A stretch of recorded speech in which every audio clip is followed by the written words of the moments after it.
hablemos sobre la presentación antígeno-anticuerpo.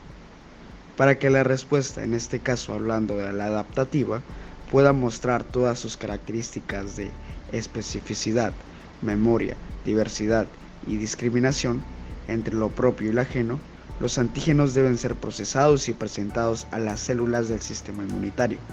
La presentación del antígeno está mediada por moléculas del complejo mayor de clase 1 y 2, que se encuentran en la superficie de las células presentadoras de antígeno, ABS, entre otras. Ambas moléculas comparten una función similar, que es presentar pequeños péptidos en la superficie para que puedan ser reconocidos por los linfocitos T, CD8+, citotóxicos, o T, CD4 o helper, respectivamente.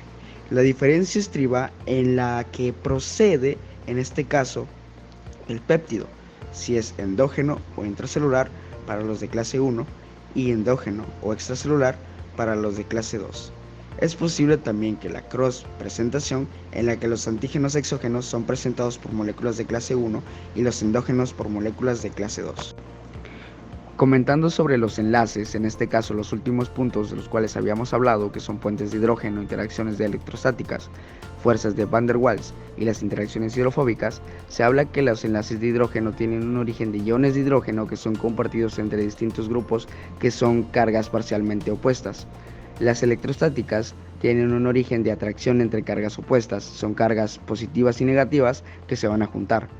Las de Van der Waals son las, en este caso, que tienen una fluctuación en las nubes de electrones alrededor de las moléculas que enfrentan átomos vecinos polarizados. En este caso se habla de las nubes de las moléculas para que en este caso se enfrenten entre sus átomos para que puedan ser polarizados entre sí. Y por último, las hidrofóbicas, que estas van a tener un grupo hidrofóbico que repelen el agua y tienden a agruparse para, pues en este caso, excluirla. Esta atracción también se incluye en las fuerzas de Van der Waals. Se habla que, pues teniendo agua en este caso, van a tratar de repeler el agua, ya que no tienen el contacto tal cual con el agua, y pues van a hacer que al momento de excluirse o apartarse, van a excluir el agua y pues las moléculas de las cuales estaríamos hablando. Sistema inmune. Hablando de una interacción antígeno-anticuerpo en el punto de región hipervariable donde hay una especificidad de unión. Como primer punto, la zona de interacción del anticuerpo con el antígeno se encuentra dentro de su región variable. En este caso, regiones hipervariables, BL como BH. Las regiones de hipervariabilidad forman lazos, CDRs, que quedan expuestos en las superficies moleculares y permiten la interacción antígeno-anticuerpo, CDR3. Como tercer punto, la fuerza de interacción antígeno-anticuerpo, hablando de una afinidad. Como cuarto punto, son las fuerzas o contactos no covalentes, en este caso hablando de débiles. Tenemos como punto A, puentes de hidrógeno, B, interacción electrostática, C, fuerzas de Van der Waals, D, interacciones hidrofóbicas. Ahora bien, hablando del complejo mayor de histocompatibilidad clase 1, debemos tomar en cuenta la imagen que tenemos presentada, ya que esta será un ejemplo muy importante para ver cómo es que se presentan o cómo es que actúan este tipo de interacciones. Estas se van a expresar en todas las células nucleadas y van a ser ensambladas en el retículo endoplásmico y consta de dos tipos de cadenas, una cadena pesada polimórfica y otra llamada beta-2 microglobulina, que tenemos presentada de un color rosáceo en el centro o salmón. La cadena pesada se estabiliza gracias a la chaperona calnexina antes de asociarse a la beta-2 microglobulina.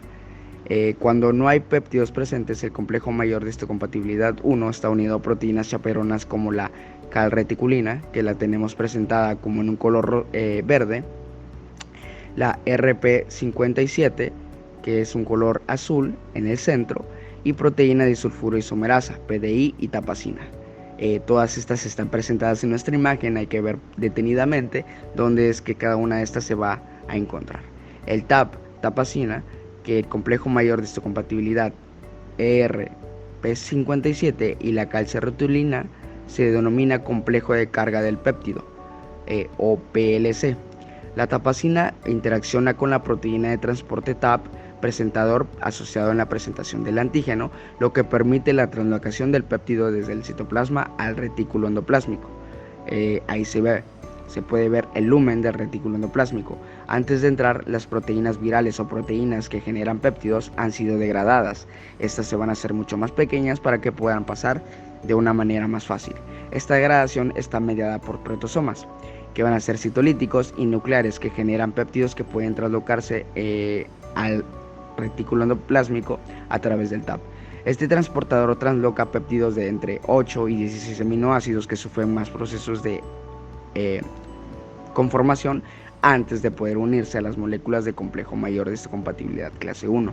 Esto es posible gracias a la presencia de las aminopeptidasas, que son asociados con la presentación de antígenos ERAP.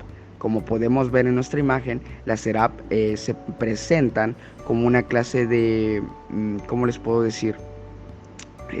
Pac-Man, donde pues van a estar todos estas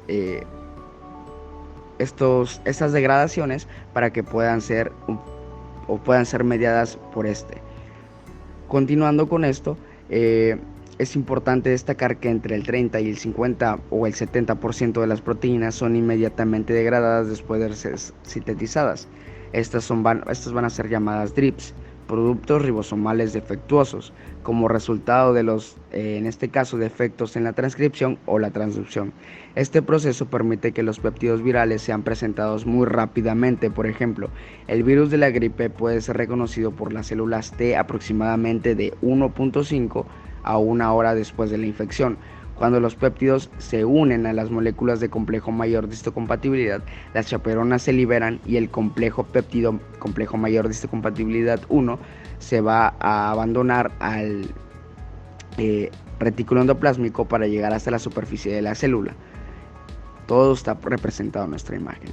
En algunos casos, los péptidos no pueden unirse a las moléculas de complejo mayor de histocompatibilidad, por lo que deben llegar al citosol para ser degradados y volver al retorno. Algunas moléculas de complejo mayor de histocompatibilidad clase 1 no pueden unir péptidos y también pueden ser degradadas por el sistema de degradación de proteínas asociados ER, en este caso las ERAP, que se presentan, como les dije, como una clase de Pac-Man. Existen distintos proteosomas que generan péptidos para la presentación de clases de complejo mayor de histocompatibilidad 1.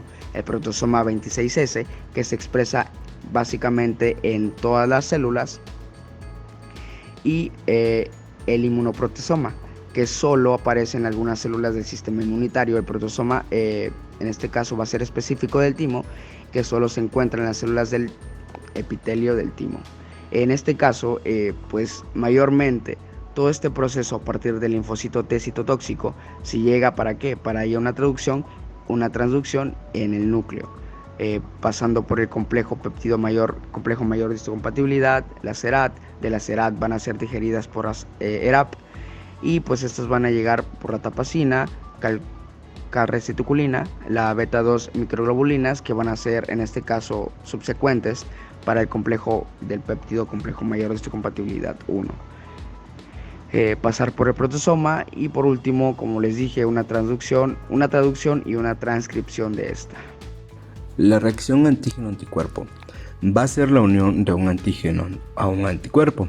Para esto tendremos el complejo antígeno-anticuerpo, que es específico, reversible, rápido y espontáneo. Al específico se le va a denominar llave herradura, mientras que al reversible se le puede denominar de uniones débiles no covalentes, mientras que la rápida va a ocurrir en milésimas de segundos y la espontánea no va a consumir nada de energía. En este complejo tendremos 5 tipos, que va a ser la precipitación, la cual ocurre cuando un antígeno y un anticuerpo son moléculas solubles, donde los anticuerpos van a reconocer a un antígeno y se unen fuertemente, esto ocasionando que se precipite, facilitando su eliminación. También tendremos a la aglutinación, el cual ocurre cuando un antígeno no es soluble, pero el anticuerpo sí, donde los antígenos van a estar en la superficie de la membrana plasmática, para que los anticuerpos los van a reconocer y estos se unirán a ello, formando el macrocomplejo, el cual es una aglomeración de células, ocasionando que al precipitarlos o facilitar su detección, estos van a ser eliminados, ocurriendo esto en un microorganismo. E incluso estos pueden funcionar como receptor, como por ejemplo va a ser la hematoaglutinación, el cual ocurre cuando las personas del grupo sanguíneo de tipo A van a recibir sangre de tipo B, donde los glóbulos rojos van a entrar con proteínas de tipo B en su superficie de la membrana. Esto va a generar que el sistema inmunitario se active y vaya atacando, ocasionando que la persona del grupo A genere anticuerpos anti-B, y estos se van a unir a los glóbulos rojos B formando el macrocomplejo que va a facilitar su eliminación. Y los otros dos tipos van a ser la neutralización y la opsonización. Ahora hablaremos del sistema de grupo sanguíneo ABO, que fue descubierto hace más de 100 años por Karl Landsteiner. Es uno de los sistemas más importantes en medicina transfuncional. Está compuesto por los antígenos A, los antígenos B y los correspondientes antígenos contra estos antígenos. Opuesto a lo que sucede en otros sistemas, como por ejemplo el RH, en este sistema la presencia de anticuerpos naturales contra los antígenos A y B en personas que no expresan estos antígenos causa reacciones adversas, ocasionalmente fatales, luego de la primera transfusión de sangre incompatible. El sistema ABO es de interés en una variedad de campos científicos. Además de los 4 grupos sanguíneos A, B, AB y O, se sabe que existen subgrupos adicionales que exhiben diferentes patrones y grados de aglutinación. Los antígenos A y B fueron identificados inicialmente sobre la membrana de los eritrocitos y posteriormente sobre la superficie de otros tipos de células, así como también en algunas secreciones. Por lo tanto, el sistema ABO también es llamado el sistema de grupo histosanguíneo, más que sistema de grupo sanguíneo. Debido a que estos antígenos existen en otras células diferentes a los eritrocitos, la compatibilidad ABO es importante no solo en la transfusión de sangre, sino también en el trasplante de células, tejidos y órganos.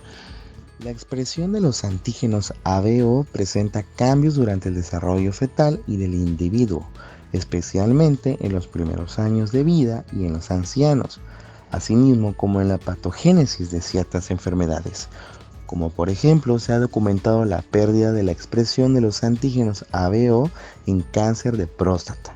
Por lo tanto, la expresión de los genes ABO es tema de interés en diferentes áreas de salud, como son la biología del cáncer y la biología molecular, celular y del desarrollo. Hablaremos ahora del sistema RH. En 1939, Levin y Stetson reportaron el caso de una mujer con una intensa reacción hemolítica después de haberle practicado una transfusión con sangre donada por el esposo. El antígeno responsable fue diferente a los antígenos conocidos en aquella época.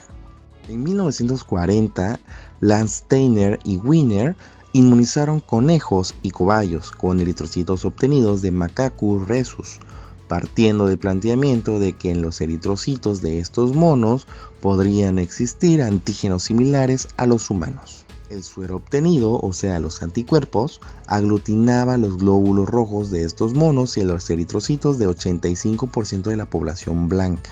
El suero obtenido, o sea los anticuerpos, aglutinaba los glóbulos rojos de estos monos y a los eritrocitos de 85% de la población blanca. Posteriormente, las investigaciones demostraron que el antígeno involucrado en el caso de Levin y Stetson, y el antígeno hallado por Landsteiner y Wiener, los cuales inicialmente se pensaban que era el mismo antígeno, resultaron ser distintos. Se estableció que el antígeno del mono rhesus lo poseen la mayoría de los humanos y, además, otros diferentes, pero relacionados. A sugerencia de Levin se conservó la denominación de factor RH para el antígeno humano y LW para el antígeno común al hombre y al mono. A mediados de los años 40 se había identificado 5 antígenos pertenecientes al sistema RH, C, C, D, E, El D tiene denominación antigénica, de tal manera que si un individuo expresa D en sus eritrocitos será RH positivo. ¿Qué tal, amigos? El día de hoy les hablaré un poco acerca de los antígenos del sistema ABO. Para empezar, los antígenos del sistema ABO se detectan sobre los eritrocitos entre la quinta y sexta semana del embrión y no se desarrollan completamente hasta después del nacimiento. Esta podría ser una buena razón, obviamente, para que la enfermedad hemolítica del feto y del recién nacido por incompatibilidad de ABO sea casualmente, leve. Durante nuestro crecimiento se van adicionando azúcares terminales sobre la cadena de oligosacáridos en la membrana de los eritrocitos, dando origen a cada uno de los antígenos de forma específica. Y hasta los 2 a 4 años de edad, los antígenos AB están completamente desarrollados y permanecen constantes durante toda la vida. La estructura de los antígenos de nuestro sistema ABO están compuestos por azúcares que protruyen de la membrana de la superficie de los eritrocitos, unidos a un componente denominado ceramida, el cual se encuentra en la membrana de los eritrocitos. Una serie de 4 azúcares se une a la ceramida y esta estructura de 4 azúcares o sustancia precursora se une a otros azúcares que dan la especificidad del antígeno ABO. Si nos metemos un poquito cerca de genética, podemos observar que el gen ABO está ubicado en el cromosoma 9 y posee 3 alelos que son A, B y O. Obviamente aquí podemos observar que es cada uno de los sistemas ABO, ¿no? Que varían de acuerdo a las situaciones de los nucleótidos, las cuales determinan las especificidades de la enzima por las cuales se codifican. Esto perfectamente se puede ver o relacionar cuando podemos hacer una transfusión de sangre y si depende del tipo de sangre que sea, tu cuerpo lo va a aceptar o lo va a rechazar gracias a estos anticuerpos y a los antígenos que más adelante iremos mencionando. ¿Qué quiero decir con esto? Para que quede más claro, obviamente aquí ocupa nuestro sistema ABO un sistema muy particular, ya que si no es compatible con ellos, lo va a rechazar. Es parte de nuestro sistema inmune, ¿no? Entonces aquí está haciendo presencia ya que los anticuerpos ABO son una mezcla de IgM e IgG. Sin embargo, los anticuerpos anti-A y anti-B de las personas con grupos sanguíneos A y B son predominantes del tipo IgM, en tanto que las personas del grupo sanguíneo O son de tipo IgG predominante. Debido a que la IgG atraviesa la placenta y la IgM no, los niños del grupo sanguíneo A o B de madres O presentan un mayor riesgo de desarrollar una enfermedad hemolítica del feto y del recién nacido, que a comparación de los niños que sus madres A o B tienen este tipo de sangre, ¿no? Pero bueno. Las pruebas para determinar el grupo sanguíneo ABO son técnicas basadas en hemaglutinación que utilizan reactivos que contienen anticuerpos específicos para cada antígeno con el que se mezclará la sangre a clasificar. Estas se deben hacer en 2 partes, es decir, que existen 2 pruebas que se complementan entre sí y que confirman el resultado de la otra. La primera prueba es la prueba globular o directa, en donde busca en la membrana de los eritrocitos la presencia de antígeno A o B. La segunda es la prueba sérica o inversa, en donde se busca en el suero o plasma los anticuerpos anti-A o anti-B. Generalmente, los anticuerpos ABO se detectan a temperatura ambiente, en solución salina y en reacciones de forma óptima a 4 grados Celsius. Hay que recordar que la aglutinación de los eritrocitos es el resultado positivo e indica la presencia del correspondiente antígeno. La importancia clínica del sistema ABO es que proporciona una mejor seguridad, ya que proporciona una disminución en los riesgos de contaminación infecciosa. Como sabemos, el sistema sanguíneo ABO se compone también de antígenos y anticuerpos. Estos son muy importantes y no solo en las reacciones transfusionales, sino que también en las reacciones de la susceptibilidad a infecciones por diferentes virus, bacterias y parásitos, además de enfermedades como artritis reumatoide, entre otras.